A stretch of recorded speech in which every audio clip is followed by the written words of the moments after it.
విద్యార్థులు క్రీడల్లో రాణించాలని ఆకాంక్షించారు ఎమ్మెల్యే వేముల వీరేశం.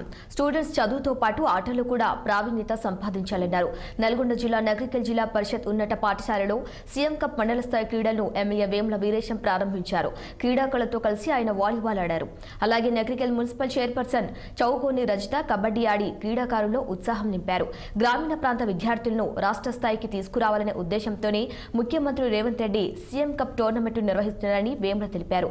రాష్ట్ర స్థాయిలో రాణించిన వారికి ₹1,00,000 బహుమానం ప్రభుత్వం అందిస్తుందని ఎమ్మెల్యే తెలిపారు.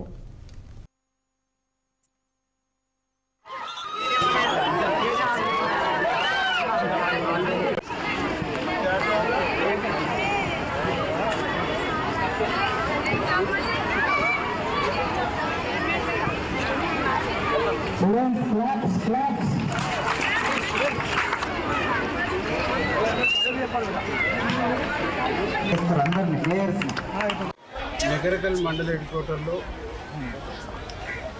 సీఎం కప్ క్రీడలకు సంబంధించి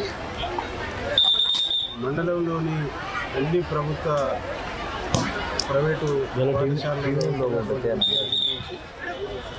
డిస్టిక్ ఎంపిక చేయడం కోసం సెలక్షన్స్ జరుగుతూ ఉన్నాయి. ఈ సెలక్షన్ గేమ్స్ను ఇప్పుడే మేము ప్రారంభించడం జరిగింది. వాలీబాల్ దీంట్లో టాలెంట్ ఉన్నటువంటి విద్యార్థులు డిస్టిక్ పంపించి అక్కడ టాలెంట్ వాళ్ళను రాష్ట్రానికి పంపించేసి రాష్ట్రంలో తీసుకున్నటువంటి వాళ్ళకు ఒక్కొక్కరికి ₹1,00,000 చొప్పున మొదటి బహుమతిగా ఇవ్వటం జరుగుతూ ఉంది.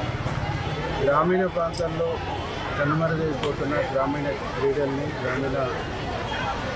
క్రీడల్లో ఉత్సాహం ఉన్నటువంటి విద్యార్థులను ప్రోత్సహించాలనేటువంటి ఉద్దేశంతో తెలంగాణ రాష్ట్ర ప్రభుత్వం గౌరవ ముఖ్యమంత్రి గారు తీసుకున్న ఈ గొప్ప నిర్ణయాన్ని మేము మనస్ఫూర్తిగా స్వాగతిస్తూ విద్యార్థులందరూ కూడా దీంట్లో పాల్గొని వారి యొక్క టాలెంట్ని నైపుణ్యాన్ని ప్రదర్శించాలని విజ్ఞప్తి చేస్తూ ఈ క్రీడల్లో పాల్గొన్న విద్యార్థులందరికీ ప్రకాశం జిల్లాలో ప్రైవేటు పొదుపు సంస్థల పేరిట ఘరానా మోసం